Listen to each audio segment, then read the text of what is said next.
because what you spoke was so dangerous, it stopped me from teaching what I've prepared to teach.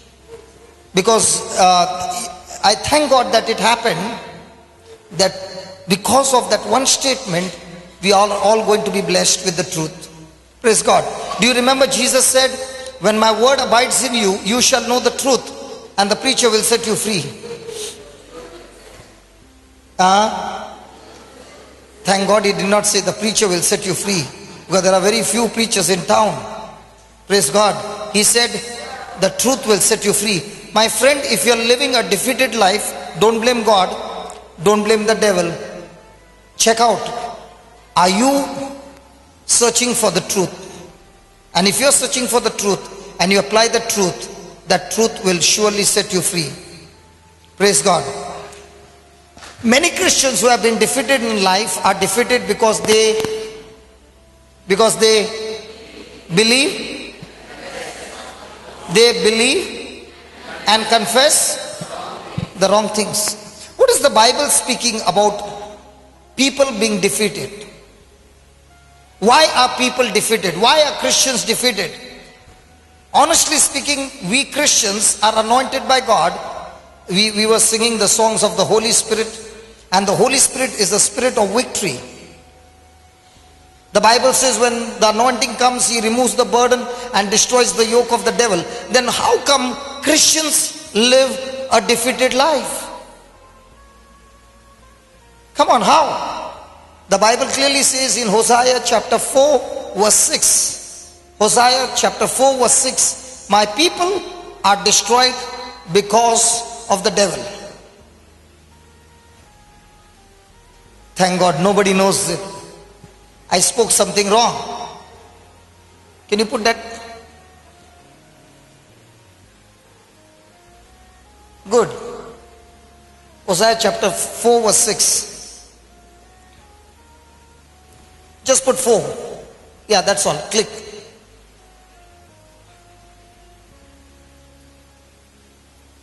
Go down. 6.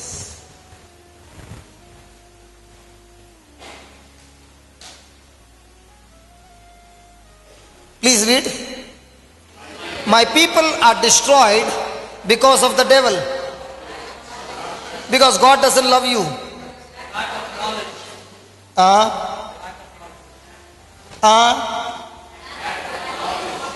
So my friend, can you blame the devil? Can you blame God? Can you blame somebody? God's word clearly says, my friend, if you are living a defeated life, it is because of lack of knowledge. I'll give you my own example. 14 years back, I lived a defeated life. A life where I became bankrupt. A life where I was afflicted by demons. A life where I'd lost my memory. A life where I'd become totally a gone case. But praise be to God, 14 years back, I got the first touch of the Lord, and I came to realize that if I can get this knowledge and apply it in my life, it has the power to change my future. And from that time on, it's been 14 years. If people ask me, many people doubt me, are you a Catholic? You know why? Because I speak the word of God all the time.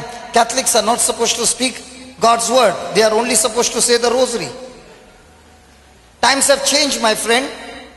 Times have changed. I have got addicted to the word of God.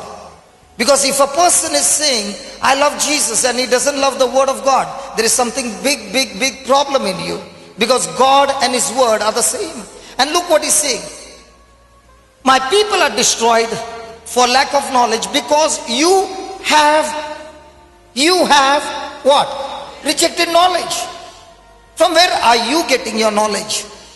From the word of God, or from some magazine, or from some movie, or from where?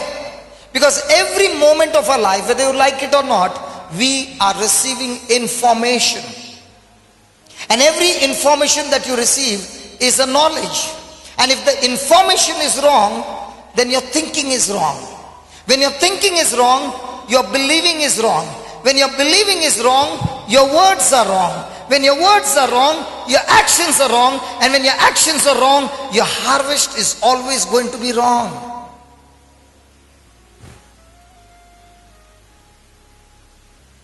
My friend, many a times people ask, hey brother, did you get any message? Christians don't require inspiration, they require more information.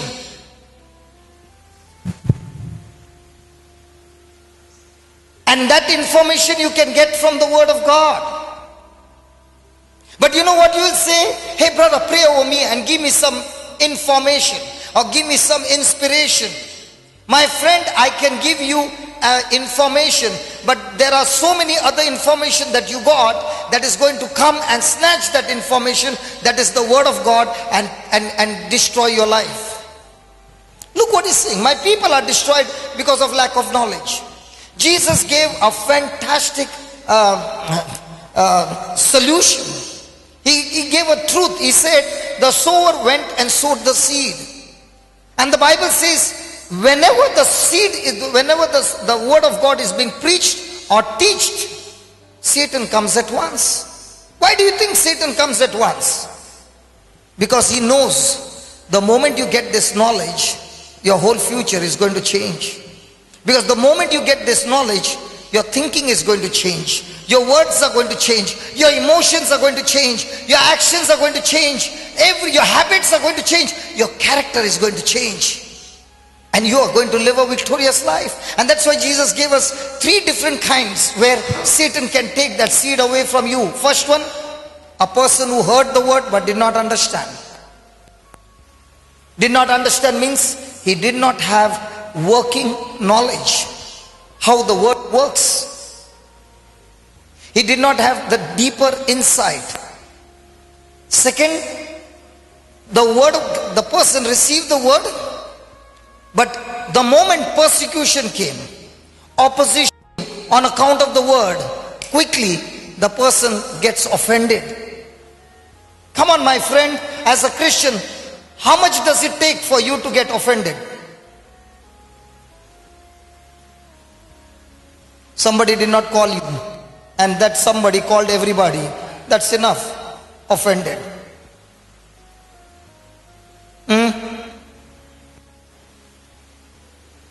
For silly things you get offended, and every time you get offended, you know what? Satan has snatched that word out of your life. You are on a wrong knowledge. You are on the life of defeat. Ask your neighbor, how quickly do you get offended? Can you ask your neighbor? How quickly do you get offended? And if you're a person who gets offended quickly, my friend, I can guarantee you, your life will be miserable. I'm not saying, Jesus is saying. Third category. The third category is sinfulness, the desires of this world, the lust of this world. And one more thing that Jesus added to that was worry. Hey, have you heard the word worry? Hello? If you are a person who is all the time getting worried, it's because you do not have the right knowledge of the word. You have the good knowledge of the world and the knowledge of defeat and the knowledge of your problems. And that is why the whole day and night you are thinking about it, and you are speaking it, and you are feeling it, and you are imagining it, and you are blaming on God, and He's saying, God, why is my life so miserable?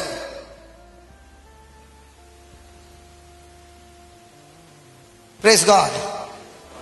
Hallelujah. And He says, only those who hear my word and do what my word says, these are the ones who live a profitable life, a conquering life, a victorious life. How much do I spend time to feed myself with the word? You got a baby, right? Just give me 2 Peter. Let's talk about him. Come here, brother. 1 Peter chapter 2 and verse number 2.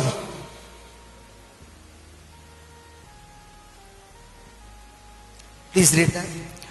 As newborn babes, desire the sincere milk of the word, that you may grow thereby. As newborn babes Desire desire or crave for the pure, sincere milk of the word, so that you might grow by them. Okay, you got a baby. Okay, how many times does your wife, as a mother, feed the baby with milk? She's feeding chicken or milk? So I was sure about milk. No salad and all. Okay, only milk. Okay, milk. How many times in a day? Obviously, morning once, afternoon once, and night once. Yeah, every 2 hours. Every 2 hours. Correct. Thank God. Every 2 hours. 2 hours. Why does your wife, as a mother, feed the baby 2 hours? It's because the baby cries. So now I understood why mothers feed the baby milk, so that they don't want the baby to stop crying. You better go home and ask your wife. Okay? She feeds the baby every 2 hours because the baby is craving and hungry for more milk. Right? You, as a born again baby Christian, how many times do you suck the word of God as a pure spiritual milk? Sunday to Sunday. Hello, my friend. You can laugh tonight, but after this night vigil, when you go out, the same devil is waiting for you and is doing the same mischief, and because you have no knowledge, he is enjoying every moment and destroying your life. Don't blame the devil. Don't blame God. Ask a question. Am I craving for pure spiritual milk? Or am I only a person who is praying continuously but not believing what I'm praying? And even if I'm praying, I do not know the truth what I'm praying. My friend, prayer is very dangerous. Because when you're praying, you are opening your mouth and speaking words. And remember, every word is going to bring forth manifestation. So if your knowledge is wrong and your praying is wrong, then you yourself will activate the wrong thing in your life and destroy your own future quickly. Let me repeat again. Prayer is dangerous.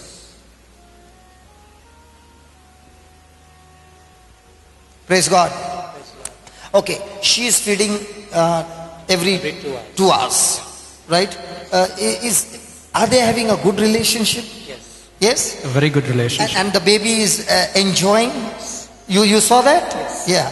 And why is the mother not giving the baby Pharax and all that?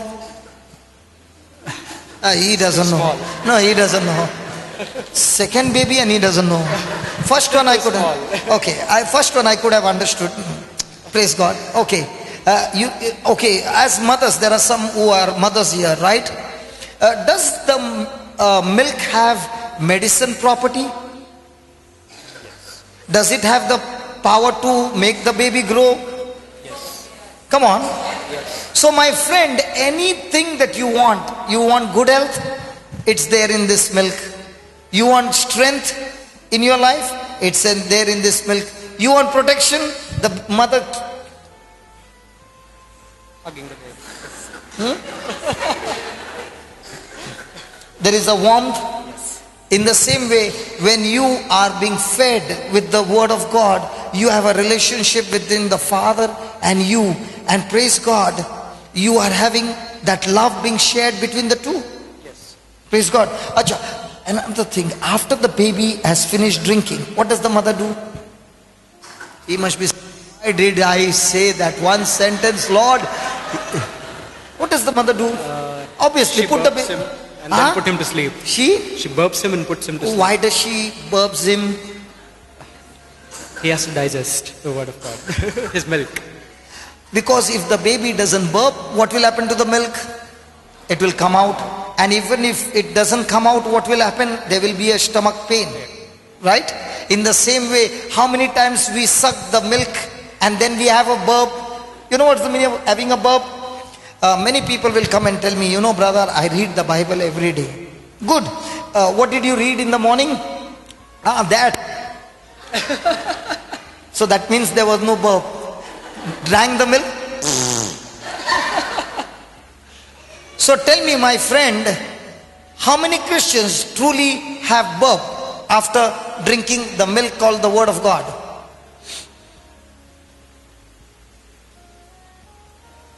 How many people actually meditate on the promise of God? A person can read one chapter in a Bible and not remember anything, and another person can read only 3 words or 4 words and remember it the whole day. That person has got more burp than a person who read it for the whole chapter and did not remember anything. And you will remember, and you will agree with me, if the child vomits, not only the milk has come out, but other good things are also gone, and the child will become weak. And that's exactly what is happening in our life. The moment you are reading the Word of God, the moment, listen to this again, the moment a person takes the Bible in his hand, turns the pages and sits, you are a big threat to the devil. The devil doesn't like it, because that's the time when the relationship between the father and the child is growing into intimacy. And the devil will see to it that he makes a mess over there, and he will see to it that you don't touch the Bible again. Praise the Lord. Hallelujah. Hallelujah. Now, as the baby is drinking milk every day, by now the baby must have started recognizing the mummy, no? Yeah? Correct, no?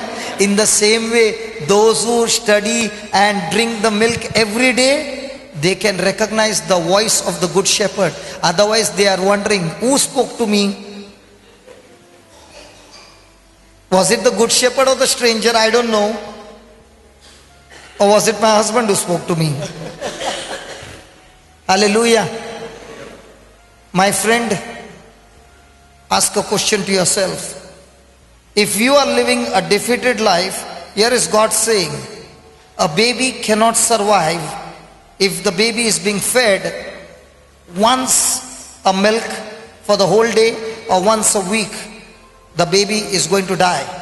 And that is how we are living a spiritually dead life, and we are wondering, I am praying so much, Lord, but there is nothing good coming into my life. My friend, are you drinking that milk? And after drinking that milk, have you got that burp? Have you got that digestion?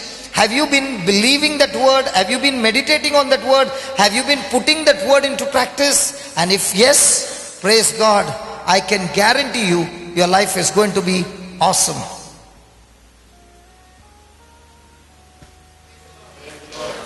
Hallelujah. He's saying, thank God it's over. Hallelujah. Just put that. Thank you, brother. Confession.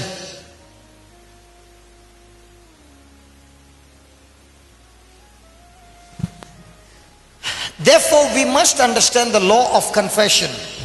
Now, what is the meaning of the word confession?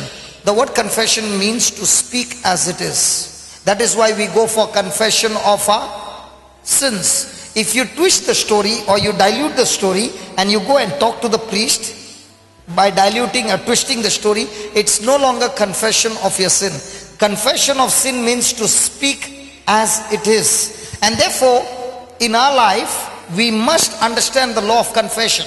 If I want you to just think for a moment, if God the Creator created everything in this world by His word, so you can understand how powerful the word is.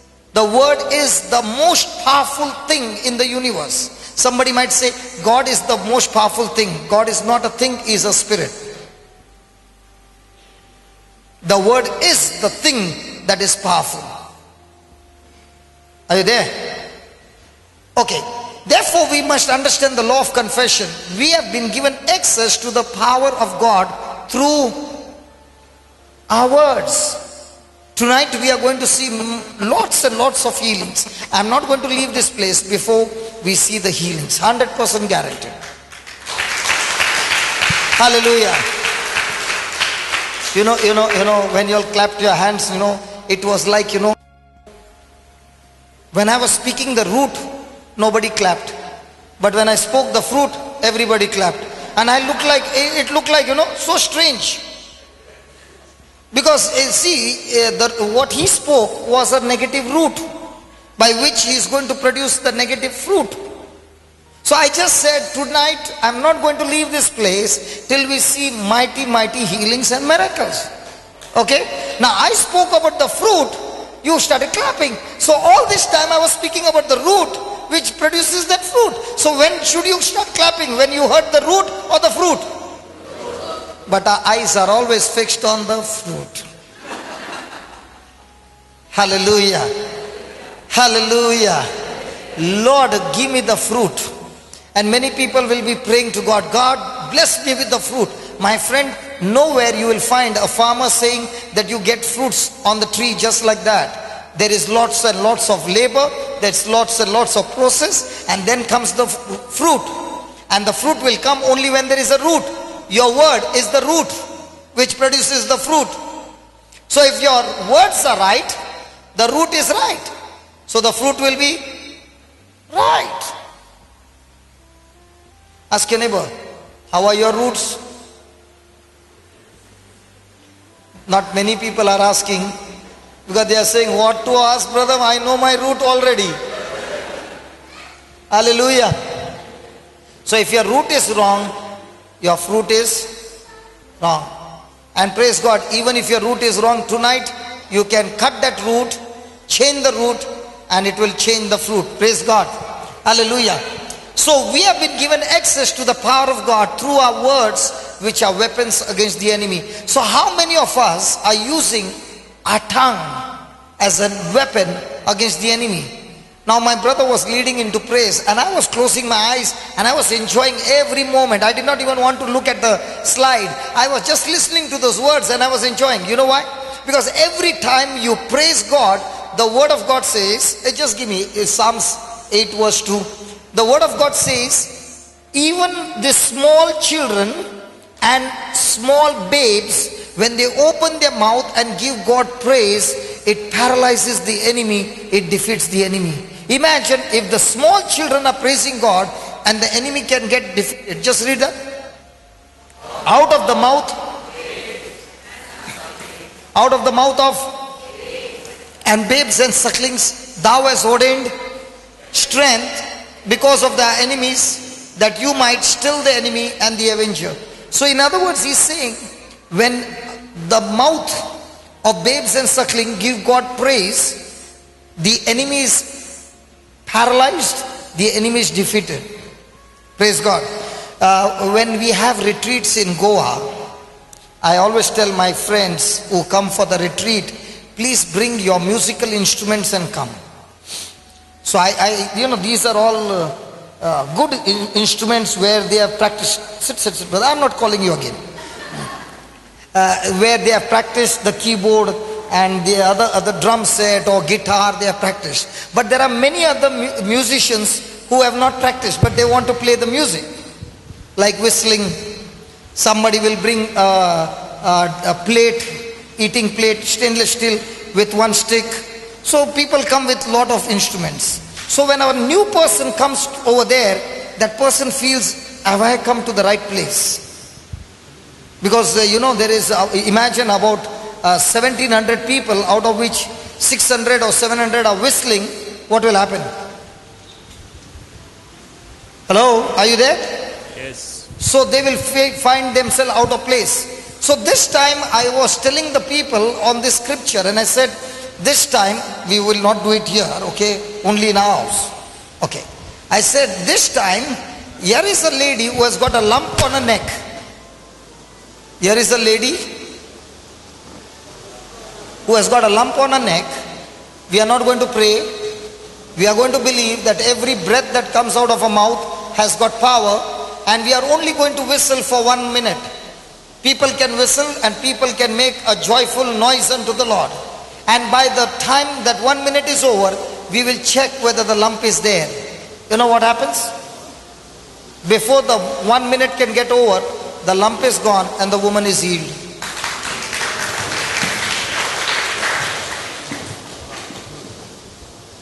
My friend, when you truly believe and praise God, there is such a power the enemy can never stand. And the enemy will try his best to give you worry, anxiety and fear.